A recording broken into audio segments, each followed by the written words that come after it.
পাকিস্তানে সম্প্রতি সন্ত্রাসী হামলার ঘটনা উদ্বেগজনক হারে বাড়ছে। রবিবার রাতে ও সোমবার সকালেও দেশটির দক্ষিণ পশ্চিমাঞ্চলের বেলুচিস্তান প্রদেশে সন্ত্রাসী হামলায় অন্তত ২৩ জনের মৃত্যু হয়েছে।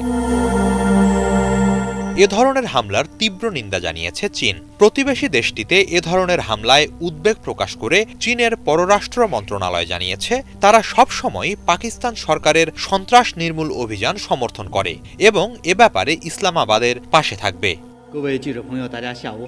মঙ্গলবার এক সংবাদ সম্মেলনে চীনের পররাষ্ট্র মন্ত্রণালয়ের মুখপাত্র লিন জিয়ান বলেন, বেইজিং সবসময় যে কোনো ধরনের সন্ত্রাসী কার্যক্রমের বিরোধিতা জানায়। সন্ত্রাস বিরোধী অভিযানে পাকিস্তানের পাশে থাকার অঙ্গীকার জানিয়ে মুখপাত্র বলেন, সামাজিক ঐক্য, স্থিতিশীলতা ও নাগরিক নিরাপত্তা নিশ্চিতে এ ধরনের অভিযান প্রয়োজনীয়।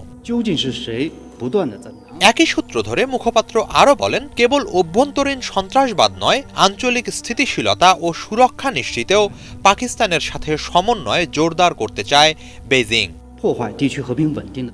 এদিকে সংবাদ সম্মেলনে দক্ষিণ চীন সাগরে অস্থিতিশীলতা তৈরির জন্য ফিলিপাইনকে অভিযুক্ত করেন জিয়ান। যুক্তরাষ্ট্র বা অন্যান্যদের উস্কানিতে এই অঞ্চলে সংকট সৃষ্টির চেষ্টা না চালাতে ফিলিপাইনের প্রতি সতর্কতা জানিয়ে মুখপাত্র বলেন, আঞ্চলিক স্থিতিকে অবমূল্যায়ন করে তারা এখানে বহিরাগত শক্তিকে আমন্ত্রণ জানাচ্ছে। অবিলম্বে এই পথ থেকে সরে আসতে ফিলিপাইনের প্রতি আহ্বান জানানো হয়।